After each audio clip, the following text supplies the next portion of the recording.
Hi, what's up guys, it's T here, and today we're going to be reviewing Monster Hunter Wilds. The game has been out now for just over a week, and I think now is the best time for me to give a complete review on the game so far, so sit back, get comfortable, and enjoy the review. But before we begin, this is going to be my first review, so I know I'm probably going to say something stupid and wrong, and if I do, please let me know in the comment section, but more importantly, let me know your thoughts about the video in general. But yeah, enough about that. Let's get into the review. We'll start with the pros, and whether you're a returning player or a new player to Monster Hunter games, the first thing that stands out when you play Monster Hunter Wilds is the environment and how amazing it looks. From the opening start screen to the first couple of hours playing the game and well beyond, the game does its best to leave you admiring how visually appealing the world is and how stunning the game looks. While playing the game, I forgot how many times I would just stand back and admire how wonderful everything looked, as well as how the monsters themselves fit so perfectly into the environment. And it's not just the environment that gives that immersive feel of gameplay. The game does a really good job early on of making the player feel like they're an actual hunter through several ways, one of such being that the player can now start hunts while out in the wilds instead of having to go back to the camp and interact with your handler, which opens a menu that lets you choose the monster you want to hunt, therefore losing the whole immersive feel to it. The devs clearly want you not just to enjoy the hunt, but the environment around you, and learn how to navigate the world through your played experience over the course of your playthrough. In fact, as you progress the game and you wish to target specific monsters, you're actually left with two options, either having to wait for the monster to appear based on the natural ecosystem timing, which you can look at through the map menu, or pay 300 guild points and rest and pass the time so you can hunt the monster of your choice, which may seem like a small amount later on when you progress further into the game, but when you first start off, it's actually quite a bit, and I think just goes to show just how much the devs want you to learn and naturally progress your hunting skills and navigation skills instead of forcing that progression through the game mechanics. So it's not really a pay to win, it's more like a learn to win. And when your world looks as good as this, who can really blame them? And speaking about the world, your main mode of transportation comes in form of Sekirets. These big birds are what you're going to be using mostly to get around the map. And whoever programmed the navigation plot on these things did an amazing job. It's easy to pick where you want to go on the map and plot your course while you sit back and they take you there seamlessly. There was only one instance where I got stuck in autopilot with these guys, and they can feel a bit clunky at times, but for the most part, they function great. More importantly though, the Sekirets are great use in battle when you quickly want to dash out of a situation which could lead to your death, or if you just want to chase down a monster that is a bit too far to reach. Even better though is the launch attacks that you can perform while mounted so as to get a couple of hits in before the start of the fight, or even while in it, and I use them all the time in my hunts, and they definitely help to make the hunts go more smoothly. The map in this game is significantly better than that of Worlds, and the 3D model interface is so easy to use. It doesn't feel convoluted or general mess with a bunch of icons. You can easily work out where you are and where you need to go, as well as where the resources are on the map if you need to track them down to use for general gear progression or mission related items. The game is very well designed, and finding what you need and how to get there is very fluid, and that definitely helps to make the gameplay feel smooth and responsive. And I made mention of feeling like a hunter, and this game 100% makes you enjoy the feeling of being a hunter in this world. The game progression of Monster Hunter Wilds is like the previous games. You go out, kill the big monster, collect its parts, and use it to make gear. It's pretty simple. But what I feel makes Monster Hunter Wilds so satisfying is that it keeps it simple. The game uses the story to introduce several tools and consumables to the player and keeps that steady progression as you progress through the story, such as the slingshot, which can be used to interact with resources or the environment as you play, and can be loaded with various different ammunitions to help you in your hunts. As you progress the story, you get to understand more about the monsters and how they interact with their environments, and therefore their elements, which you can use to know what type of elemental damage they're susceptible to, which in turn you can craft a weapon from to help with that hunt. Some environments are cold and therefore you need a hot drink to keep you warm. Some are hot and therefore you need a cold drink. Some monsters are affected by certain traps while some aren't. Some resources can be used to scare monsters off, while some are used to lure them towards you. All this is learned as you go through the story that focuses centrally on what you need to do to complete the hunt, so you never feel that you're out of your depth as you progress. And that's great for simple Joes like me who like to just keep things simple and easy to understand. You can go from A to Z feeling like you've accomplished what you wanted to do in the game. And it's not just simple for players who just want to keep it simple, but even for players who want to add more depth and complexity. You see, the game has so many more tools, resources and consumables that can be used in hunts but aren't shown within the story, and therefore players who have more experience and deeper knowledge can use these same items to achieve the same results as someone who may not have the same understanding or who would prefer to just play the game at their own level. It doesn't really matter what level of understanding and knowledge or lack thereof that a player has. Everybody can enjoy this game at various levels based on how simple the game progression adapts to the player's discretion. There are a vast amount of consumables and resources in this game, but you don't feel overwhelmed because none of them impact the hunt, and therefore you feel accomplished enough without having to use all of them. You could take as few as possible and still enjoy a hunt, or you could go all out in your arsenal and still enjoy the hunt.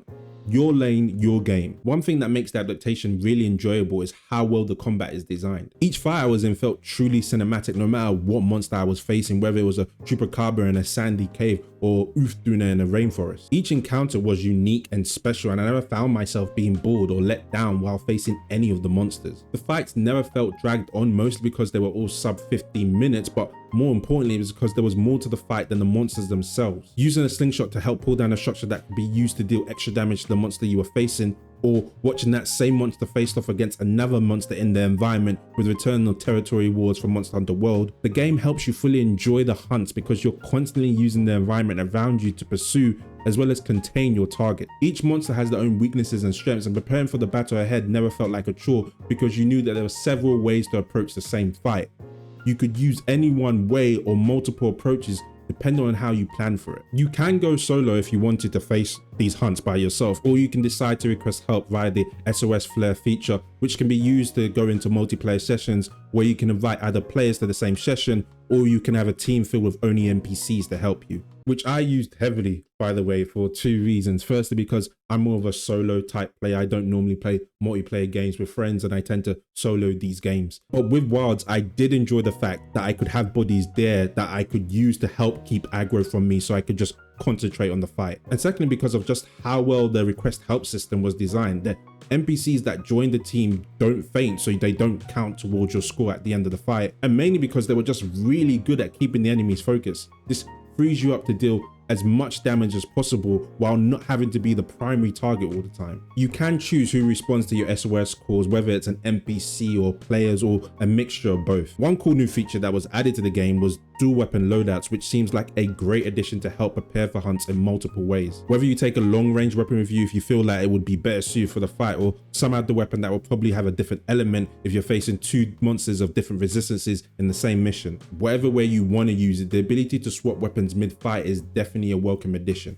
But for me, the standout feature is the focus mode, which has completely changed the way combat has been in Monster Hunter games over the last couple of years. You can tell you're in focus mode when a circle reticle appears on your screen, which normally doesn't appear when you're just using normal attacks. The focus mode allows you to choose what direction to attack or defend against monsters, but more importantly, it allows you to create runes on monsters that can be attacked for additional damage. And this became the main way I fought most of the battles in the game, and I don't think I ever went back to just attacking normally. Wounds created once damaged enough allows you to stun the monster briefly, as well as acquire certain drops that are only available through destroying the runes on the monsters, which is highlighted in the story. And speaking about the story, and since I am just be focusing on the good side of the game for now, the story was great for its purpose, which I felt was introducing the players to the game and its mechanics, as well as the gameplay loop. The effort on story narrative in the game was clear, and you could clearly see that the story was meant to be a guiding hand to help the players learn the ropes and get familiar with most of the features available in the game. Is it a standout narrative production?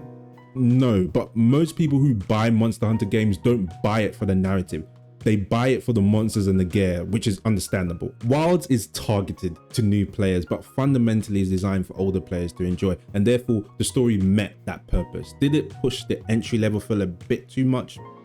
Maybe, but it did what it was intended to do: educate new players. And another thing that the game did really well at was the inclusion of several quality of life improvements, such as a seamless open world with no loading screens as you travel between hubs and camps, which helps the game feel more like an expedition without having to return to the base once the hunt is over. The improvement on the slinger that allows you to grab any resource in sight from a long distance even while you're mounted. Being able to save field missions in the form of field surveys so you can farm the exact item you want from the monster you're farming, which you can do for a certain amount of guild points, that depends on what variety of monster you're facing. The new detailed drop system that allows you to see every possible way to get a monster's part, as well as the drop rate for each part without having to rely on grinding research levels like in World and Rise. Mobile camps that can be placed on the go so you can stock up and rest or eat food before you continue on your hunt, as well as finally being able to get back the traps you placed down if not used in the battle for whatsoever reason. All these great additions make the game even more enjoyable to play, as well as keeping the players excited as to what's to come further down the line as they make progression in the game. And to me as well, it's the little things within the game that made it so much more fun. I mean, if you take a look at the complete overhaul of the game's ecosystem and the seasons within the game has 3 seasons it rotates around, being the fallow, the inclemency and the plenty season, all of which has an impact not just on the environment but the monsters and the resources available,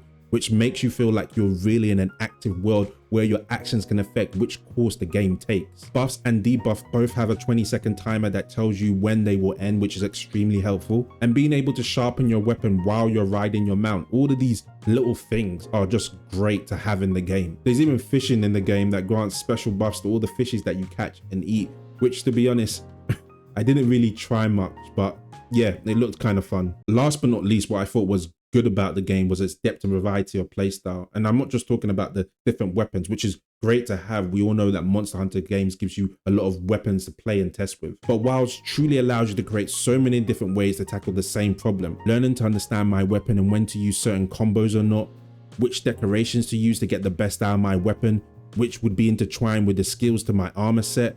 All of these made me excited to try out different armors and combinations against different bosses in the game. In all, the game has a lot of good on its side, and I definitely feel that it's worth the amount paid for, and I plan to spend hundreds and hundreds of hours playing this game. But it's not perfect, and it has several glaring flaws to it. So, right off the bat, let's just get the obvious out of the way. The game runs like crap. It's sad, but it's the truth. One that I wish wasn't true, but unfortunately it is. I have a decent rig, not the best by any means, but still a decent rig, and the game still struggled multiple times to run at 60 FPS, sometimes dipping to even 40 and even worse 30 FPS. Now we should take this into consideration that a lot of people have reported that they had no issues whatsoever with performance while running this game, but enough people have to warrant a concern. I experienced poor performance and optimization with 2 crashes and other low visual quality renders throughout my playthrough, which is sad because the game looks amazing but fails to show it on a higher level due to poor performance. I also had some weird image mesh issues just a few times where the screen would just bug out and start to show black lines in certain areas. Frame generation, though laid out as an option, will be a must for most people, which will hinder the visual quality and therefore some people's game experience. More than the poor optimization was how poorly the UI was designed. It left me feeling confused at some times and even frustrated at other times. It was jarring and clunky trying to navigate through, and at the end of the day it is something that you get used to, but it's an issue you wish you didn't have. One noticeable instance is whenever I tried to open the map while I was in the camp or I just finished the hunt and I just couldn't open it because there was a notification you had to clear through, and I was wondering to myself, like, I just want to open the map. Why can't I open it? Why do I have to finish or clear a notification before I can open the map?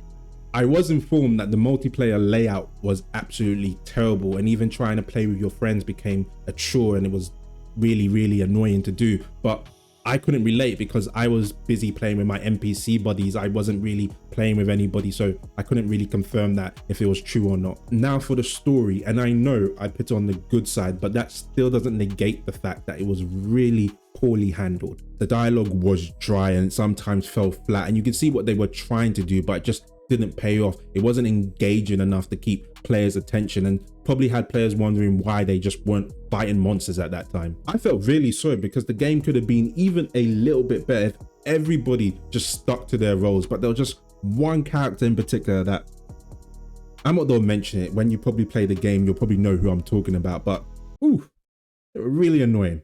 The fact is, did the story subtract or add to the game? And I would say it was more of the former. And like I said, not many people play Monster Hunter for the story, but if there were people who did buy it for a narrative experience, they may be disappointed. Listen, it wasn't really that bad, like complete rubbish, but it wasn't really that good. Lastly, one of the major issues that seems to be floating around the game is the difficulty. So let's say, is this game easier compared to previous games in the series? 100% it is. But personally, I don't think that's a bad thing. Then why do you have it in the cons team? Good question. The reason why I have it in the cons is because I believe to some players it matters. It matters how challenging a game is and getting a sense of accomplishment by beating it. To me personally, it doesn't, and I don't care. I really enjoyed Monster Hunter gameplay. I really enjoyed the experience, and I thought genuinely I was just getting better at the game, but obviously not. Obviously, I'm still a really bad player. At the end of the day, the game does offer a great experience, but I can see where people might feel a bit let down by the difficulty, especially if having played the last couple of entries in the series. Before I wrap up, I do want to talk about the end game and what it entails without giving too much away. But in case I say something I shouldn't, if you want to skip ahead to the end of the video, I'll make sure it's all chapter linked in the description. But you have been warned. Spoiler alert. Now, like most other Monster Hunter games, the real game begins when the credit rolls, and it's no exception here. With the story not quite yet finished yet, you're tasked to continue hunting and investigating all the previous zones while getting your Monster Hunter rank up, leaving low rank to high rank. But there are four main things that the end game is all about. Firstly, your armor progression and getting high rank gear so you can face harder monsters and not get absolutely destroyed. Secondly, your weapon progression with a new weapon system in place after the story that will help you make even better weapons. Thirdly, farming decorations like in previous Monster Hunter games, which are ranked 1 to 3, 3 being the best rank you can get and the ones that you'll most likely be farming to do all the end game content. And finally, hunting stronger monsters that appear after the credits and will have their backstory revealed as you go deeper into the story that finishes at chapter 6. These four things are the basic cycle that you'll be doing throughout the end game to get ready for the inevitable DLC that will drop when announced. For players who played previous Monster Hunter games, this is probably same old, but for newer players, I would advise that you concentrate on your weapon progression first, because